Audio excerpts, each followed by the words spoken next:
Dr. Vance Merrick's hands trembled as he stared at the translucent membrane pulsing before him. Through its gelatinous surface, 6 tiny limbs pressed outward, creating rippling patterns across the sac. This wasn't medical school. This wasn't even Earth. And that definitely wasn't a human baby. "It's crowning," he announced, his voice steady despite the adrenaline flooding his system. Or whatever the equivalent is. The Eridani attendants chittered nervously, their plated exoskeletons clicking as they shifted positions around the birthing chamber. Their matriarch, Nisala, lay on the stone platform, her opalescent skin shimmering with exertion as she performed the rhythmic breathing techniques Vance had taught her. 48 hours earlier, Vance had been aboard the diplomatic vessel Concordia, serving as the human medical liaison for the first official state visit to Eridani Prime. Then the distress call came. The Eridani sovereign's daughter had gone into a complicated labor. Their physicians, unfamiliar with this rare genetic mutation that made her birthing sac partially transparent, were reluctant to intervene. Ambassador Kellen had practically shoved Vance onto the shuttle. "You've delivered babies before, right? They're requesting a human doctor. Something about our manual dexterity." Now, surrounded by 8-foot-tall insectoid aliens with their clicking mandibles and compound eyes, Vance questioned every life choice that had led him to this moment. "The membrane isn't rupturing naturally," Vance explained to Nair, the royal physician. "In humans, we sometimes need to make a small incision." Nair's antennae flattened against his head. "The royal birthing sac is sacred. No Eridani would dare pierce it." "Then it's fortunate I'm not Eridani," Vance replied, reaching for his scalpel. "Because this baby is in distress." The chamber went silent as Vance carefully pressed the blade against the taut membrane.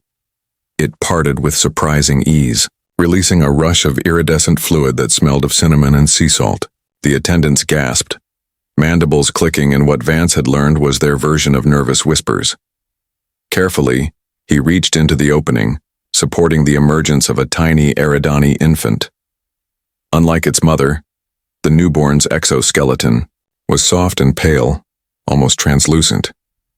6 delicate limbs curled against a segmented torso. It was beautiful in its alien way. "It's a female," Nair announced, antennae quivering. Vance transferred the infant to a waiting nest of silken fibers, where attendants immediately began cleaning the membrane residue from her limbs and spiracles. The doctor turned back to Nisala, whose color was rapidly shifting from opalescent to a deep indigo, a danger sign he'd been briefed about. "She's hemorrhaging," he barked, all diplomatic protocol forgotten. "I need coagulant compounds, now." For 3 frantic minutes, Vance worked to stop the bleeding, applying pressure to specific nodes along Nisala's abdomen, while Nair administered the alien equivalent of clotting factors. When her color finally stabilized, Vance allowed himself to breathe. "You have saved the bloodline," Nair said formally. "The Sovereign will reward you." Vance wiped his brow. "Just doing my job. I should return to the Concordia now." But as he turned to leave, Nisala's hand shot out, her 3 fingers wrapping around his wrist with surprising strength. Her compound eyes, usually an expressionless metallic green, somehow conveyed a desperate intensity. "Eridani custom," she whispered in halting standard English. "Lifegiver stays until first molting, 30 days, you cannot leave." Vance looked to Nair for translation, clarification, anything. The alien physician's mandibles clicked once in what Vance had learned was their version of a shrug. "The royal mother has claimed birthright custom. Even the sovereign cannot overrule. You are bound to stay, human doctor." 30 days? Vance repeated incredulously. "That's impossible. I have responsibilities, patience." The doors to the birthing chamber slid open, revealing a contingent of heavily armored Eridani royal guards. Their chitinous plates gleamed menacingly under the chamber's soft light. "It is decided," Nair said simply. "Welcome to the royal household, Dr. Merrick." The royal nursery of House Kirithian was nothing like Vance had expected. Instead of the sleek metallic design that characterized most Eridani architecture, this room was organic, alive even. The walls pulsed with bioluminescent veins that cast a soothing amber glow. The ceiling was lined with hanging pods resembling Earth's cocoons, each one emitting soft vibrations that Vance could feel rather than hear. "These are resonance chambers," explained Lith, the nursery attendant assigned to guide him. Unlike most Eridani, Lith was small, barely 6 feet tall, with delicate limbs and antennae that seemed perpetually in motion. "They simulate the vibrations of the royal maternal thorax, like heartbeats for human infants," Vance mused, watching as the tiny princess, named Zephyrine according to Eridani tradition of naming royal females after ancient wind deities, stretched her 6 limbs in her sleeping nest. 7 days had passed since the birth. 7 days of being essentially a captive in the royal compound. Ambassador Kellen had been apoplectic when informed that his chief medical officer wouldn't be returning to the Concordia. "This is diplomatic kidnapping," he had shouted over the secure communication line. "I'm filing formal protest with the sovereign." But the sovereign, it turned out, was equally bound by tradition. "The birthright custom predates our space travel, Dr. Merrick," she had explained during their one brief meeting. It ensured that birth attendants remained accountable for the health of royal offspring. "I cannot intervene without risking civil unrest among the traditionalist castes." So here he was, Earth's unwilling ambassador to an alien nursery, learning more about Eridani physiology than any human before him. "She's not eating enough," Vance noted, checking the fluid levels in the nutrition basin. "Is this normal?" Lith's antennae drooped slightly, a sign of concern. "No, the princess should consume twice this amount. Royal Mother Nisala is distressed." As if summoned by her name, the chamber doors parted and Nisala entered. She moved with surprising grace for someone who had given birth just days ago, though Vance noted she was leaning heavily on her ceremonial staff.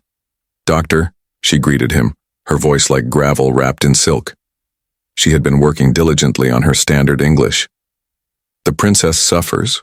Why?" Vance approached the infant's nest carefully. "I'm not certain yet. Her temperature seems normal by Eridani standards, but she's lethargic. Has she had her first protein infusion?" Nisala clicked her mandibles in affirmation. All traditional protocols followed. "Still, she weakens." Vance frowned, running through the limited knowledge he had of Eridani neonatal development. "I'd like to conduct a full scan. Is that permitted?" A moment of tension filled the room. Medical scans of royal offspring were traditionally forbidden until after first molting, another custom designed to protect the vulnerable infant from external influences. "If she dies before molting, tradition means nothing," Nisala said finally. "Proceed." With Lith's assistance, Vance used the Eridani medical scanner, a bizarre device that seemed more grown than manufactured. The results displayed on a holographic interface, showing the princess's internal systems in pulsing color-coded detail. "There," Vance pointed. "Her primary digestive enzyme sac is underdeveloped." He looked up at Nisala. "She can't process the nutrients in the royal formula." Nisala's color darkened with distress. "This is unprecedented." "What solution?" Vance thought quickly. "We need to synthesize the digestive enzymes externally and add them to her formula. I'll need access to your biochemical facilities." "Impossible," Lith interjected.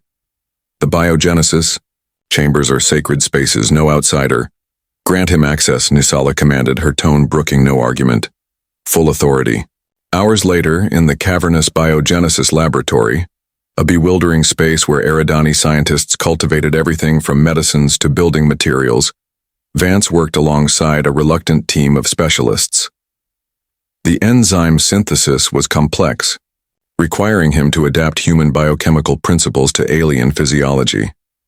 When the modified formula was finally ready, Vance personally administered it to the princess. The effect was almost immediate. Her limbs, previously listless, began to move with new vigor. Her color deepened to a healthier hue. That night, as Vance collapsed exhausted onto his appointed sleeping platform, a soft chime announced a visitor. Nisala entered without her usual retinue of attendants. "You have done what no Eridani physician dared," she said quietly. defied tradition to save my daughter. I'm just practicing medicine, Vance replied. Tradition shouldn't stand in the way of that. Nisala approached, towering over his reclining form. In the dim light, her compound eyes reflected like fractured emeralds. Perhaps, she said, there is wisdom in the custom that keeps you here.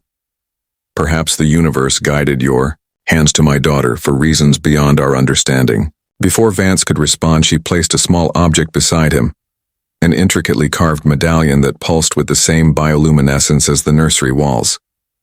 You now bear the mark of House Carithian, she said formally. Not prisoner, but protector. As she left, Vance examined the medallion. According to his cultural briefings, such tokens were rarely given to outsiders. He wasn't sure if this represented progress or a deeper entanglement. Either way, he was still 23 days from freedom. Your technique is incorrect, Vance said, reaching forward to adjust Nair's grip on the laser scalpel. Too much pressure and you'll damage the secondary ventral nerve cluster. The Eridani physician's antennae twitched in what Vance had come to recognize as irritation, but he adjusted his six-fingered grip nonetheless. They were practicing emergency procedures on a synthetic model of an Eridani infant, Vance's idea, implemented after considerable resistance from the medical caste. 15 days of your presence has upended centuries of medical protocol, Nair remarked, his mandibles clicking rapidly. The younger physicians now question everything. Questions save lives, Vance replied, demonstrating the incision pattern again. Princess Zephyrin would have died if we blindly followed protocol. The princess was thriving now. The enzyme supplements had worked better than Vance had dared hope, and she was developing rapidly. Already her exoskeleton was hardening in preparation for her first molt. If all went well, that milestone would coincide with the end of Vance's obligatory 30-day stay. After the medical session, Vance was escorted back to his quarters, a spacious chamber that had been modified to accommodate human needs. The initially austere room now contained furniture salvaged from the Concordia's supply drops, along with environmental controls that maintained Earth-normal temperature and humidity. Small comforts in a strange world. A soft chime announced a visitor, Ambassador Kellen, making his weekly check-in. You look surprisingly well-adjusted for a hostage, Kellen observed, his weathered face creasing into a smile. Not a hostage, Vance corrected automatically. A cultural obligation. Call it what you want, Kellen shrugged, but Fleet Command is getting antsy. The Concordia can't remain in orbit indefinitely. 15 more days, Vance reminded him. Has there been any progress on the diplomatic front? Kellen's expression soured. Limited. The sovereign seems genuinely bound by this birthright custom. However, he lowered his voice. We've been approached by representatives from House Telvari. They've suggested they could arrange an expedited departure. Vance frowned. House Telvari? The opposition faction? The very same. They see your presence here as evidence of House Carithian's weakness, relying on alien medicine. They believe liberating you would embarrass the royal family. I'm not interested in becoming a political pawn, Vance said firmly. Besides, the princess still needs monitoring. Her condition is stable but unique. Kellen studied him carefully. You've gone native, Doc. 2 weeks ago you were desperate to leave.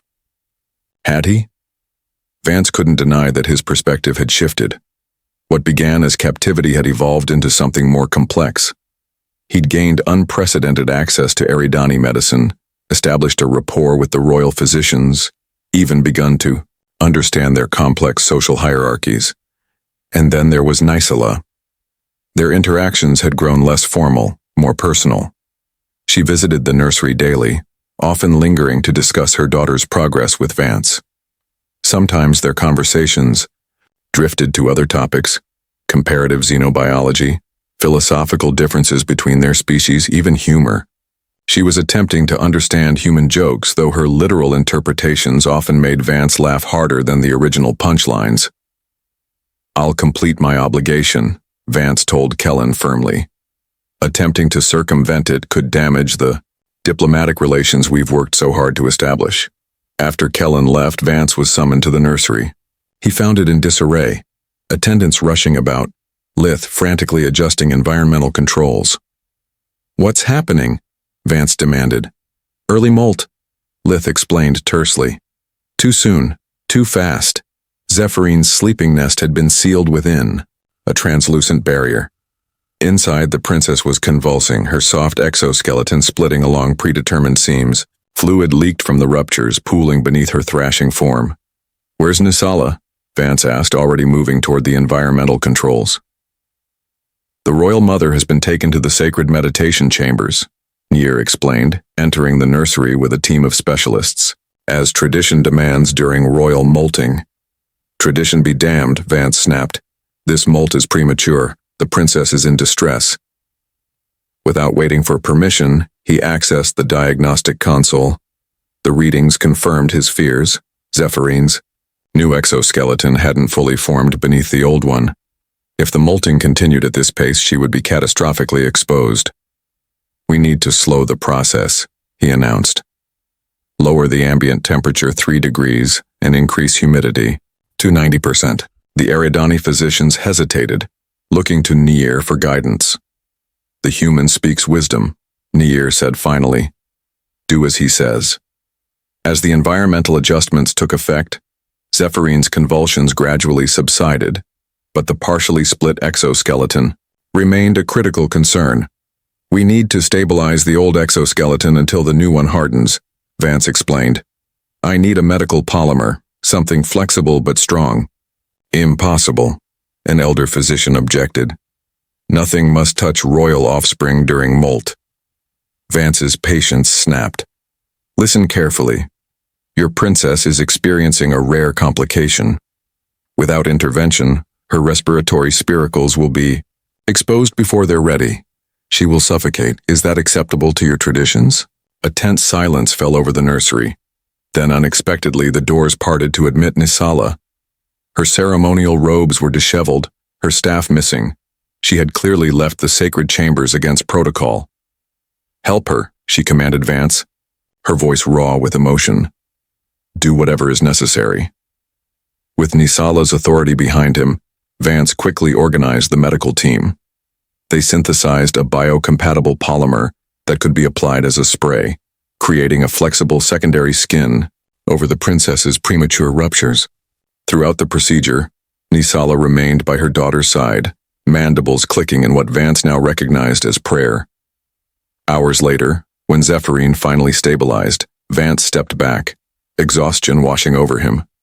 The medical team dispersed, leaving him alone with Nisala and the sleeping princess. "You have saved her twice now," Nisala said softly. "Our customs say her life belongs to you." Vance looked up sharply. "That's not why I helped." "I know," she replied. "That is precisely why the custom exists." The diplomatic reception hall of the sovereign's palace gleamed with bioluminescent sculptures and crystalline formations that refracted light in hypnotic patterns. Vance, uncomfortable in his dress uniform, stood at Ambassador Kellen's side as Eridani nobility from various houses filed past, their elaborate exoskeletal ornamentations signifying rank and lineage. "Remember," Kellen muttered from the corner of his mouth. "You're the guest of honor, but also a diplomatic representative. Try not to start any more medical revolutions tonight." Vance nodded absently, his attention focused across the vast chamber where Nisala sat beside the sovereign, Princess Zephyrine cradled in a ceremonial carrying pod attached to her thorax. The royal infant had recovered remarkably from her premature, molting crisis. With Vance's polymer treatment supporting her old exoskeleton, the new one had formed properly beneath. 3 days ago, she had completed her first molt successfully, a major milestone in Eridani development. The celebration tonight marked both this achievement and, ostensibly, the approaching end of Vance's obligatory stay. In 4 days, his 30-day commitment would conclude, and he would be free to return to the Concordia. If only it were that simple. House Telvari representatives approaching, Kellen warned under his breath. "Diplomatic face on." Three tall Eridani approached, their exoskeletons, polished to an almost metallic sheen. Unlike House Carithian's green and gold coloration, House Telvari members cultivated a distinctive blue-black pattern that made them appear perpetually shadowed. Dr. Merrick, the lead Telvari, greeted him, mandibles clicking in formal respect. I am Dreth, House Counselor. Your accomplishments are much discussed among our medical caste. Counselor, Vance nodded, recalling his cultural briefing. I merely applied universal medical principles to a specific situation. Precisely. Dreth's compound eyes glittered. Universal principles that transcend outdated traditions. The implication was clear. House Telvari was using Vance's interventions to advance their progressive political agenda against the traditionalist royal house. Different approaches have their place, Vance replied diplomatically. I've learned as much from Eridani medicine as I've shared. Dreth's antennae twitched slightly. Disappointment, perhaps. Indeed. We had hoped you might address our medical congress before your departure. Share your perspective on where tradition might benefit from innovation. Before Vance could respond, he felt a presence at his side, Nair, the royal physician. Forgive the interruption, Nair said smoothly, but the royal mother requests Dr. Merrick's presence. Grateful for the rescue, Vance excused himself and followed Nair through the crowded chamber. As they walked, Nair spoke quietly. House Telvari seeks to use you as a political weapon against the royal family, he warned. They champion technological progress over sacred tradition. Your medical interventions have become symbolic of their cause. I have no interest in Eridani politics, Vance assured him. Yet you are entangled in them nonetheless, Nair replied. The royal mother will explain. They approached the elevated royal platform, where guards stepped aside to admit them. The sovereign, an imposing figure whose exoskeleton bore intricate patterns denoting thousands of years of royal lineage, acknowledged Vance with a slight inclination of her massive head. Beside her, Nisala rose to greet him. Dr. Merrick, she said formally, though her use of standard English rather than the court language indicated a desire for privacy. Will you attend the princess? She grows restless. It was an obvious pretext, but Vance played along, approaching the carrying pod where Zephyrine rested. The infant's newly formed exoskeleton gleamed with health, its pale green surface already showing hints of the patterns she would develop throughout her life. She's perfect, Vance said honestly, allowing the princess to grasp his finger with her tiny limb. The polymer treatment left no scarring. Nisala guided him to a secluded alcove behind the royal platform, away from the diplomatic gathering. Here, her formal demeanor dropped away.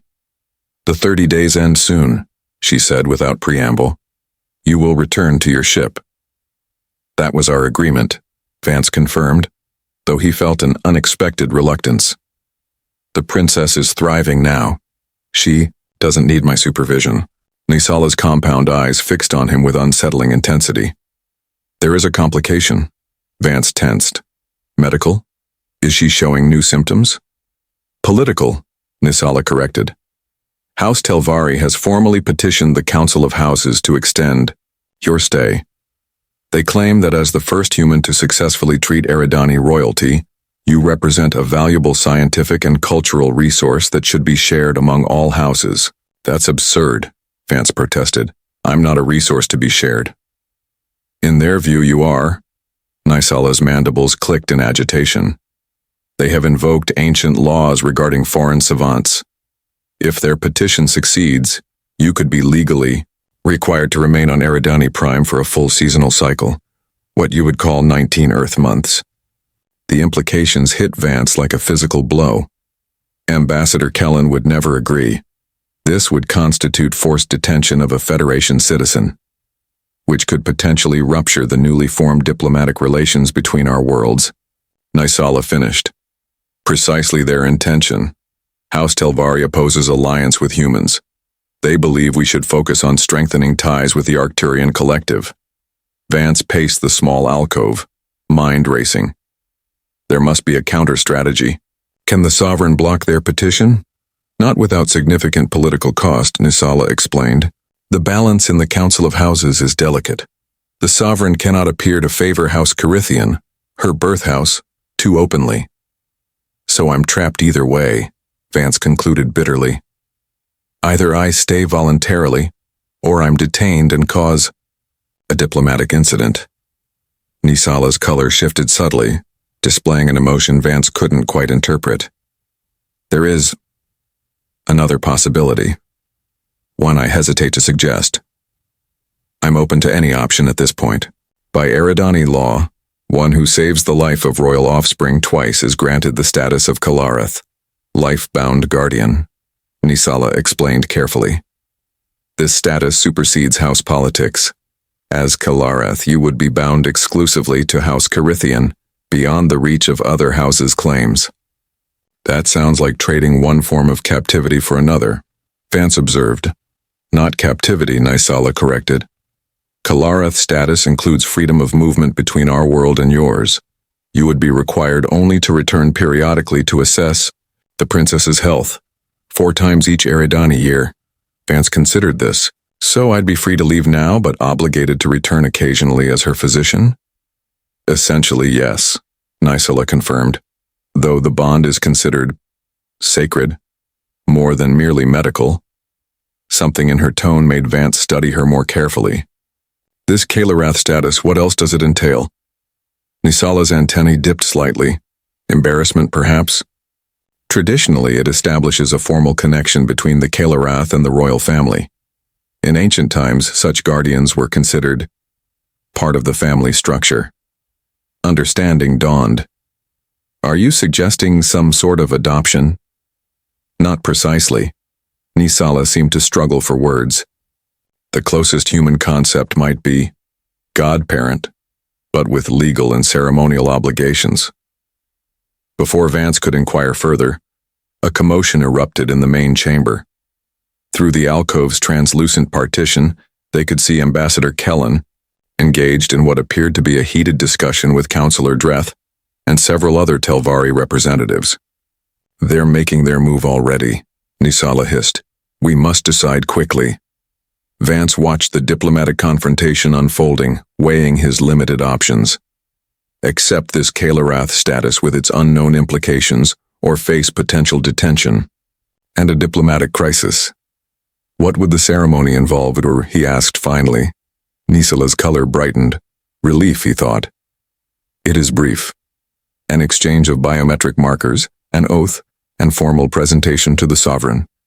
It can be arranged before the reception concludes. Vance took a deep breath. Then let's do it. Better to be a willing guardian than an unwilling guest. The subterranean ceremonial chamber felt ancient, its walls embedded with fossils and crystalline, formations that predated Eridani civilization. Bioluminescent lichen cast an ethereal blue glow over the small gathering. The sovereign, Nisala, Princess Zephyrine, Nair, and a handful of royal officiants whose elaborate headdresses marked them as keepers of tradition, and Vance standing awkwardly in the center of a circular pattern etched into the stone floor. The ritual of Kalarath has not been performed with an off-worlder in all our recorded history, the sovereign announced, her voice resonating in the cavernous space. Yet our oldest traditions speak of guardians from beyond the stars. Perhaps this is the fulfillment of ancient prophecy, rather than exception to rule. Ambassador Kellen, permitted to witness but not participate, stood at the chamber's edge, his expression a mixture of diplomatic concern and personal worry for his friend. When Vance had hastily explained the situation, Kellen had advised caution. We don't fully understand what you're agreeing to, he had warned. These alien-binding rituals could have implications beyond what they're telling you, but faced with the alternative, a protracted political and diplomatic battle, Vance had chosen this path. The chief officiant approached, carrying a crystal vessel containing a luminescent liquid. The essence of connection, she explained in heavily accented standard English, from ancient guardian bond symbiotes cultivated for 10,000 years. Vance swallowed nervously. What exactly does it do? Creates biological recognition, Nier explained from nearby. The symbiotes will form a benign colony on your dermal layer, connecting you biologically to the princess.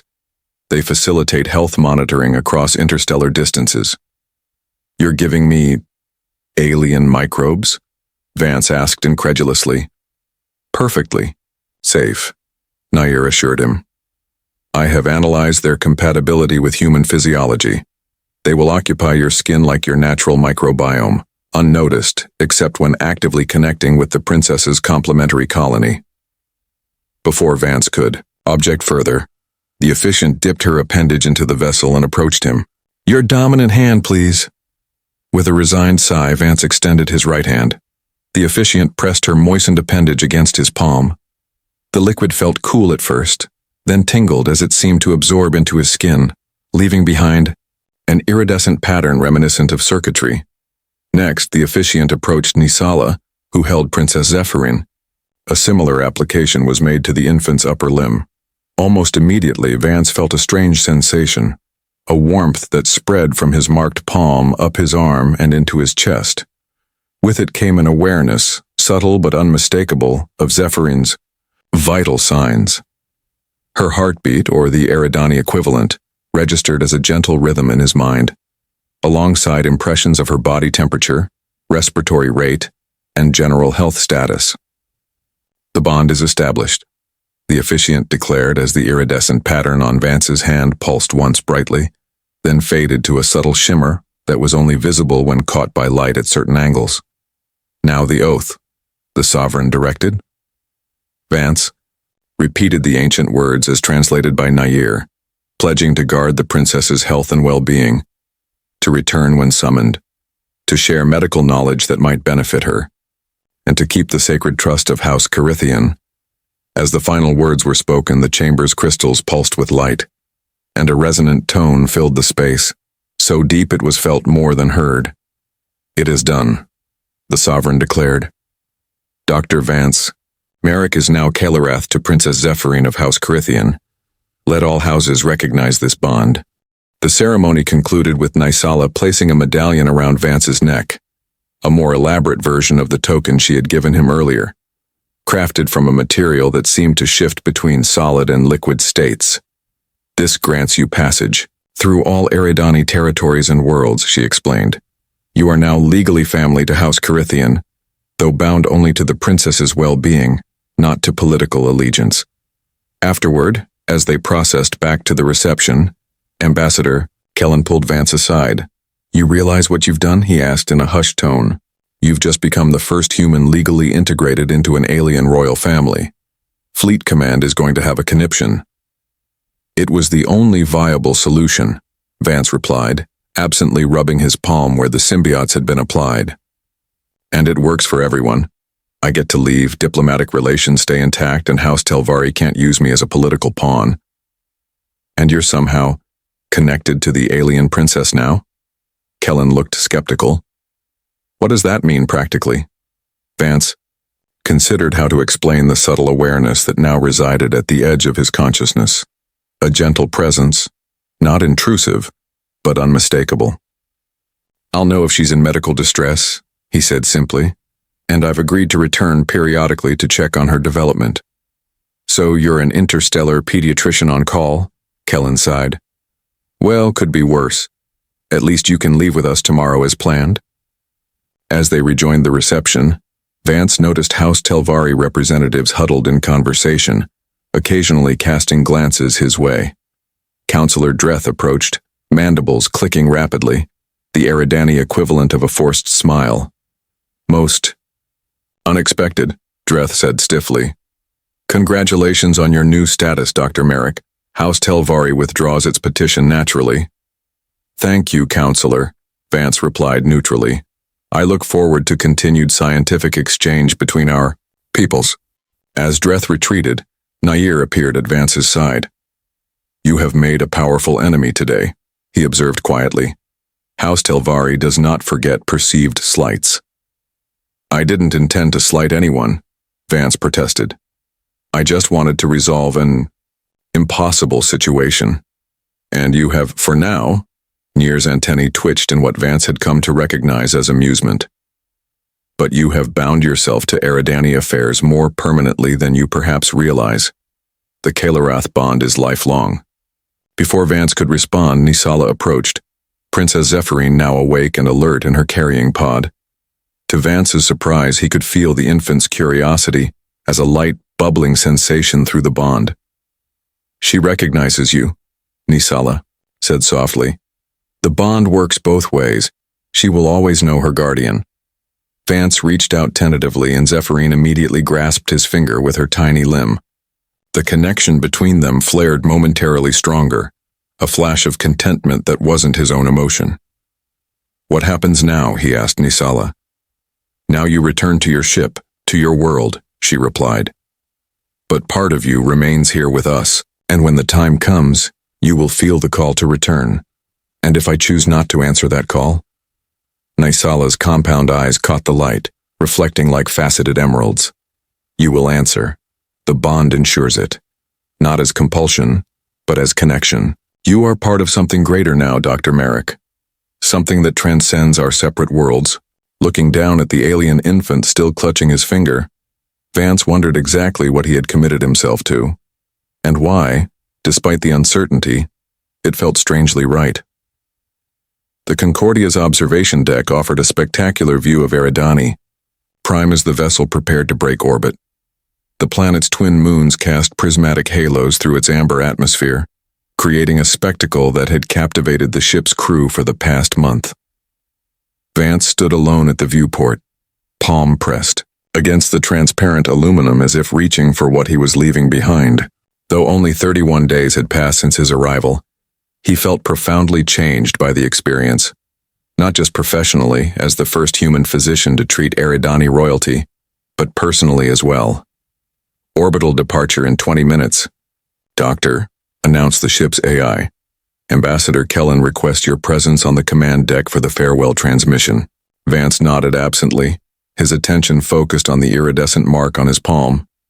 In the right light, it shimmered with complex patterns that reminded him of both circuitry and organic structures, a perfect metaphor for the Eridani themselves, a species that blended technology and biology in ways humans were only beginning to understand. Through the bond, he could feel Zephyrine's presence, calm, curious, alive. The sensation was subtle, like background music played just at the threshold of hearing, yet undeniably there. Never thought I'd see you looking wistful about leaving a place where you were essentially held captive, came a voice from behind him. Vance turned to find Dr. Mira Okafor, the Concordia's chief xenobiologist, approaching with 2 cups of what passed for coffee on long diplomatic missions. Stockholm Syndrome, perhaps? He suggested with a wry smile, accepting the offered beverage. More like professional fascination, Mira replied, leaning against the viewport. I've read your preliminary reports. The medical applications alone could revolutionize Federation healthcare. Bioactive polymers that adapt to tissue requirements, symbiotic microorganisms that form non-invasive monitoring networks. The research. Division will be analyzing your data for years. They've already submitted requests to study my new accessories, Vance said, flexing his marked palm. I've agreed to limited testing, provided it doesn't interfere with the bond. Mira studied him curiously. And how does it feel? Being permanently connected to an alien infant? It was a question Vance had been asking himself repeatedly during the past 24 hours. Strange, he admitted, but not unpleasant. It's as if a part of my awareness is always oriented toward her, like a compass needle to north. I can sense her general well-being, basic emotional states. Nair says the connection will develop further as she grows. Are you concerned about the long-term implications? Mira asked. This bond is unprecedented in human-alien relations. Before Vance could answer, an alert chimed on his personal communicator, a message from Nisala, their final scheduled communication before departure. Excuse me, he said to Mira. I need to take this. In his quarters, Vance activated the secure communication channel. Nisala appeared on the screen, the crystalline architecture of the royal compound visible behind her. She wore formal attire, suggesting she had come directly from court functions. Doctor, she greeted him, her mandibles clicking softly in what he now recognized as warmth. The Concordia leaves our orbit soon. Yes, he confirmed. We're scheduled to depart in less than 20 minutes. Zephyrin is well, Nisala reported, though she knew he could sense this through their connection. The royal physicians continue to implement your treatment protocols. Your polymer application technique is being taught to medical castes throughout the royal territories. I'm glad, Vance said sincerely. And the political situation?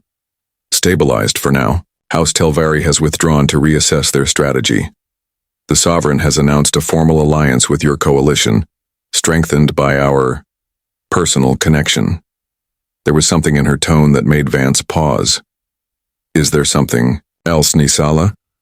The Eridani royal hesitated, an unusual display of uncertainty from one normally so composed. I have been researching your species' concept of family, she said finally. It differs significantly from ours. In what way? Eridani royal families are vast networks of biological and chosen connections.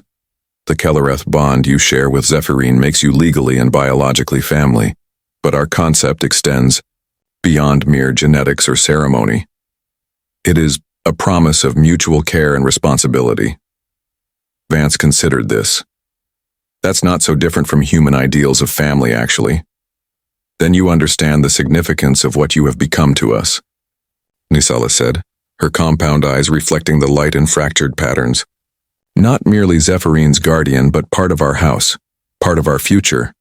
The weight of that statement settled over Vance. When he had agreed to the Kellerath bond, he had seen it primarily as a diplomatic solution, a way to extricate himself from an impossible situation while preserving interspecies relations. Now, looking at Nisala's earnest expression, he realized it meant far more to the Eridani. I don't know when I'll return, he said honestly. The Concordia is scheduled for a 2-year diplomatic mission throughout the sector.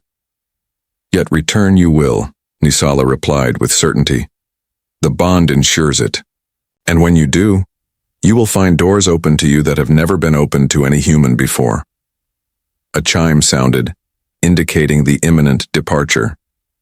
Vance felt a sudden reluctance to end the conversation, to sever this final connection to Eridani. Prime Nisala, When you feel the call, she interrupted gently. Answer it. That is all I ask. The transmission ended, leaving Vance staring at the blank screen. He absently touched the medallion at his throat, the symbol of his new status, his new connection to a world and species not his own. On the command deck, Ambassador Kellen was wrapping up formal farewell protocols with the sovereign. Vance took his place for the final transmission, offering appropriate diplomatic pleasantries while his mind remained occupied with Nisala's parting words. As the Concordia broke orbit and the amber world of Eridani Prime dwindled to a distant point of light, Vance felt something unexpected through the bond, not from Zephyrin, but seemingly from the planet itself. A sense of patience, of waiting. Not goodbye, but until we meet again, 6 months later, Federation Deep Space Station Artemis. You're certain about the readings? Commander Ryzen asked, peering at the medical scans displayed on the laboratory's main screen. Absolutely, Vance confirmed, manipulating the holographic display to highlight specific markers. The symbiotic colony has integrated itself into my dermal microbiome without any adverse effects. More importantly, it's begun to fundamentally alter cellular communication pathways, enhancing neural efficiency by approximately 12%. Dr. Okafor, who had continued working with Vance after their return, added, The implications for human medicine are staggering. Imagine biocompatible monitoring systems that function at the cellular level, able to detect disease processes before conventional symptoms appear. And the connection to the alien infant? Ryzen asked, his skepticism evident. You can still feel her? Vance nodded. Despite the distance, nearly 30 light-years, the quantum entanglement properties of the symbiotes maintain the connection. It's attenuated compared to when we were in proximity but still present. What he didn't mention was how the connection had evolved. It was no longer simply an awareness of Zephyrin's vital signs, but something deeper. Fleeting impressions of her experiences, her emotions, her rapid development. Sometimes in the quiet moments between sleep and waking, He could almost see through her compound eyes, experience the world as she did. "The Federation Science Council has requested your presence on Earth," Ryzen informed him. "They want a full briefing on the potential applications of this technology." "Of course," Vance agreed, though his thoughts were elsewhere, specifically on the strange sensations he'd been experiencing through the bond over the past 48 hours. Zephyrine emotions had become increasingly agitated, projecting a sense of urgency that disturbed his sleep and concentration. Later that night, alone in his quarters, Vance sat cross-legged on the floor, the medallion from House Kirithian cradled in his palms. He had discovered through trial and error that this position and focus helped strengthen the connection across the vast interstellar distance. "What is it, little one?" he whispered, closing his eyes and concentrating on the bond. "What are you trying to tell me?" The response came not in words but in sensations. Fear, confusion, pain. Somewhere on Eridani Prime, Zephyrine was in distress. Without conscious thought, Vance activated his communication console. "Computer, establish secure channel to Eridani Prime, Royal Compound, personal frequency of Royal Mother Nisala." After several tense minutes, the connection was established, but it wasn't Nisala who appeared on the screen. Instead, Nir's face filled the display, his exoskeleton dulled with what Vance recognized as exhaustion. Dr. Merrick, the Eridani physician, greeted him, mandibles clicking rapidly in agitation. "Your timing is significant." "What's happening?" Vance demanded, dispensing with pleasantries. "I can feel Zephyrine's distress." Nair's compound eyes shifted, a sign of internal conflict. "The princess suffers from a developmental complication. Her second molting cycle has begun prematurely, and there are abnormalities in her new exoskeleton formation." "Where's Nisala?" "The Royal Mother is in quarantine," Nair replied grimly. "A political delegation from the Arcturian Collective brought an infectious agent to which House Kirithian members are particularly susceptible. The Sovereign is also affected." The pieces fell into place with chilling clarity. "House Telvari," Vance guessed. "They orchestrated this, didn't they? They favor alliance with the Arcturians." Nair's silence was confirmation enough. "What treatment, protocols are you using for Zephyrine?" Vance asked, shifting to medical concerns. "We have attempted to replicate your polymer application, but without success. The formulation appears to require adjustments for second-stage molting." "Send me your data," Vance ordered. "I'll analyze it immediately."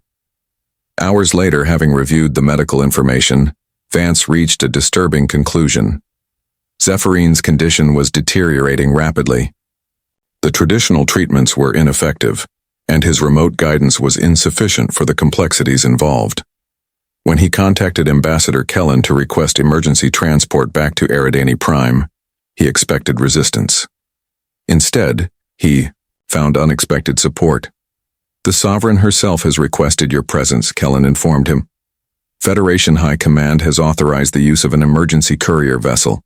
It can have you there within 4 days using the new quantum slipstream drive." As Vance prepared for departure, Dr. Okafor visited his quarters. "You realize what this means," she said without preamble. "If you successfully treat the princess again, you'll be even more deeply integrated into their political structure. Some, in Federation intelligence, are already concerned about divided loyalties. My loyalty is to my patient," Vance replied firmly. "Everything else is secondary." Mira studied him thoughtfully. "It's more than that, though, isn't it? This bond. It's changed you. Had it?" Vance considered the question as he packed his medical equipment. 6 months ago, he had been a dedicated but conventional Federation physician. Now he carried alien microbes in his skin, could sense the health of a child 30 light-years away, and was legally part of an alien royal family. Perhaps, he acknowledged. But isn't that what first contact is supposed to be about? Not just exchanging information, but truly understanding each other, becoming something new together. As the courier vessel accelerated toward Eridani Prime, at speeds once thought impossible, Vance felt the bond with Zephyrine strengthening with each passing light year, and with it, a growing certainty that his destiny was now inextricably linked with that of an alien child who had, against all probability, become family. When the vessel finally arrived at Eridani Prime, Vance was shocked by the changes. The once vibrant royal compound was subdued. Its bioluminescent decorations dimmed in what he had learned was the Eridani sign of illness within the ruling house. Security had been intensified, with armored guards from loyal houses supplementing. The royal contingent near met him at the landing pad, his normally immaculate exoskeleton looking dull and neglected. "The situation has deteriorated," the physician reported without preamble. "House Telvari has called for emergency succession protocols, claiming the sovereign is too ill to rule and her heir too young and sickly." Political opportunism disguised as concern, Vance observed grimly. "Where is Zephyrin?" "In the royal nursery. We have maintained quarantine protocols to protect her from the infection, but her molting crisis continues." In the nursery, Vance found the princess in a sealed medical pod, her tiny form barely visible through the monitoring equipment. Through their bond, he could feel her pain and confusion, but also a spark of recognition as she sensed his presence. "I'm here, little one," he murmured, pressing his marked palm against the transparent barrier. The symbiotes on his skin flared briefly in response, creating a momentary circuit of connection. Lith, the nursery attendant, approached cautiously. "The Kalarath returns as promised," she observed. "The princess responds to your presence already." "I need to see Nisala," Vance said, not looking away from Zephyrin. "Her condition is linked to the princess's distress." "Impossible," Nair interjected. "The quarantine is absolute. The infection ravaging the royal family is highly contagious to Eridani physiology." "But I'm not Eridani," Vance pointed out. "Have you tested human susceptibility?" Hours later, dressed in a modified containment suit designed for human proportions, Vance entered the Royal Medical Wing. The scene was shocking. Dozens of House Carithian members lay in various stages of the illness, their normally vibrant exoskeletons dulled to a sickly gray. Nisala's chamber was at the far end, separated, even from the other patients. When Vance entered, he barely recognized her. The proud, regal figure who had dominated his memories of Eridani Prime was now diminished, her limbs drawn tight against her body in the Eridani expression of extreme pain.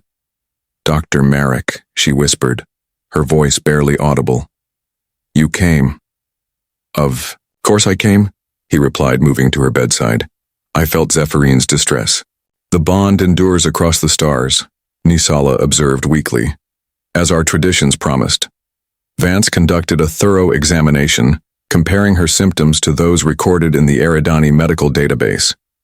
What he found disturbed him deeply. This was no natural illness, but something engineered. The pathogen had been specifically designed to target genetic markers unique to House Carithian. This was an assassination attempt, he concluded. Biological warfare disguised as a diplomatic incident. Nisala's compound eyes fixed on him with sudden intensity. "You are certain?" "The genetic targeting is too precise to be natural evolution," Vance explained. "Someone created this pathogen specifically to attack your house's unique biology." "House Telvari," Nisala hissed, momentarily regaining her strength. "They seek to eliminate the royal line and force a power transition." "And Zephyrin's condition?" "Royal offspring are psychically linked to their mothers until maturity," Nisala explained. "My illness affects her development, triggering premature molting as her body attempts to adapt." Understanding dawned. "That's why the treatments aren't working. We're addressing the symptom, not the cause." With newfound determination, Vance established a makeshift laboratory in the medical wing. Working around the clock with Nair and a team of loyal physicians, he analyzed the engineered pathogen, searching for vulnerabilities in its structure. The breakthrough came from an unexpected source, the symbiotic microbes that formed his bond with Zephyrin.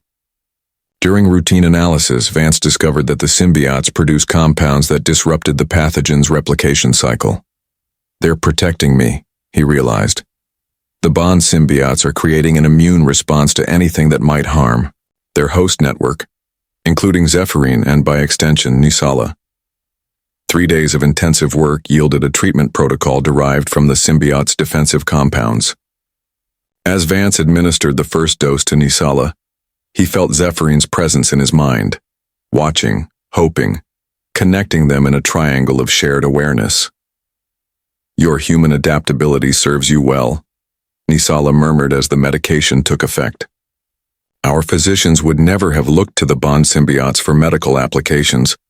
Sometimes outsiders see possibilities that tradition overlooks," Vance replied, careful not to suggest any criticism of Eridani ways.